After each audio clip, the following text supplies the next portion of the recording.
The story of Muhammad Ali captivating introduction. Before there was LeBron, before there was Jordan, before there was Tyson, there was the greatest, a man who didn't just fight in the ring, but fought against racism, war, and the limits people tried to place on him. He wasn't just a boxer.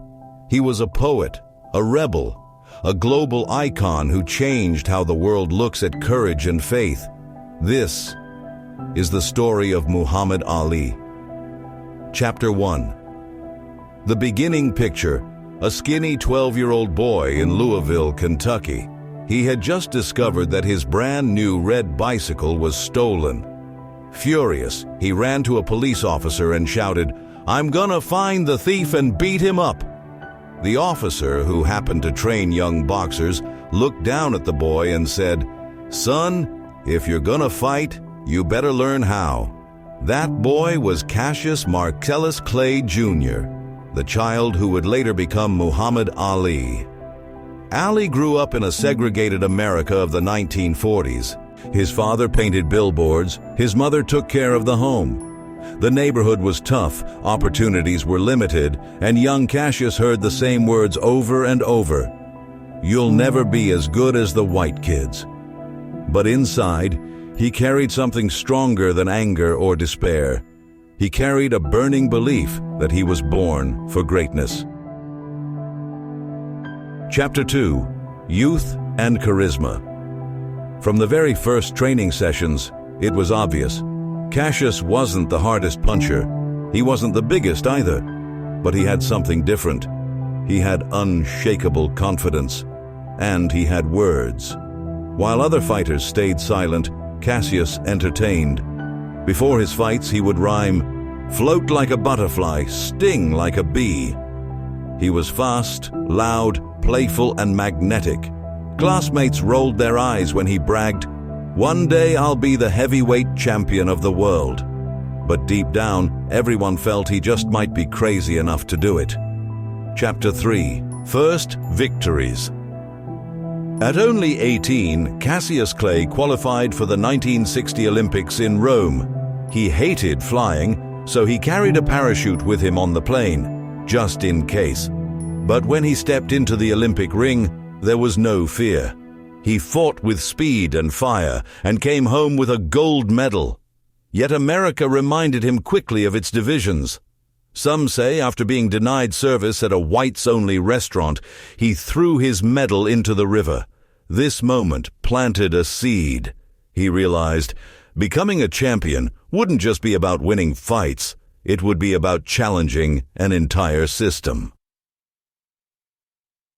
Chapter 4. Rising to the Top, 1964. Cassius Clay was only 22 when he faced the terrifying champion Sonny Liston. The world expected Liston to crush him, but what happened shocked everyone. Clay danced around the ring, dodging punches, taunting the champion. By the 7th round, Liston quit on his stool. A new king was crowned.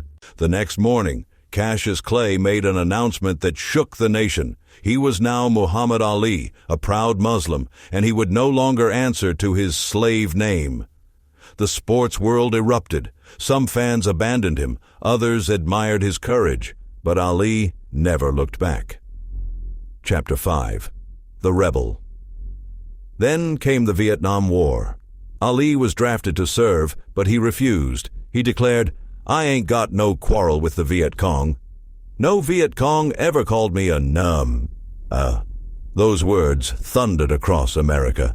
For standing by his faith and principles, Ali was stripped of his title, banned from boxing, and faced prison. For nearly 4 years, the greatest fighter in the world was locked out of his own sport.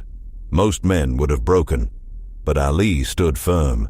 He proved that being a champion wasn't only about muscles, it was about moral courage. Chapter 6. The Return. In 1971, Ali returned to the ring in what was called the fight of the century against Joe Frazier. It was brutal. Ali lost, but he was back, and he wasn't done. He went on to fight some of the greatest battles ever seen in sports. Rumble in the jungle against George Foreman in Zaire, Ali introduced a genius tactic, the rope-a-dope. He leaned on the ropes, let Foreman punch himself out, and then struck when the giant was exhausted. Ali knocked him out and regained the heavyweight crown. Thriller in Manila against Frazier, a war of wills under the burning sun of the Philippines. 14 rounds of pain. At the end, Frazier couldn't continue. Ali collapsed in victory and whispered, "That was the closest thing to dying I've ever felt." Chapter 7. Beyond the ring. Ali wasn't just a boxer. He was an entertainer, a poet, a symbol of resistance. He joked, he bragged, he recited rhymes, he mocked his opponents with a smile. But behind the humor was steel. He said, "The man who has no imagination has no wings." Champions aren't made in gyms. They're made from something deep inside, a desire, a dream, a vision. Later in life, when Parkinson's disease struck, Ali did not hide. He kept showing up, inspiring crowds, proving that courage lives beyond the body. At the 1996 Atlanta Olympics, the world watched as his trembling hand lit the Olympic flame. In that moment, he reminded everyone that greatness is not about never falling. It's about rising again and again. Conclusion. Muhammad Ali passed away in 2016, but his spirit still echoes in every boxing ring, every sports arena, every place where someone dares to believe in themselves. From a stolen bicycle to Olympic gold, from exile to world champion again, from the ring to the world stage, Ali's story is proof that one person's courage can shake the world. What can we learn from him today? 1. Believe in yourself, even when nobody else does. 2. Stand by your principles, even when it costs you everything. 3. Keep fighting, in the ring, in life, in spirit. Ali once said, "I am the greatest." I said that even before I knew I was. And that unshakable belief is what turned a boy from Louisville into a legend for all time.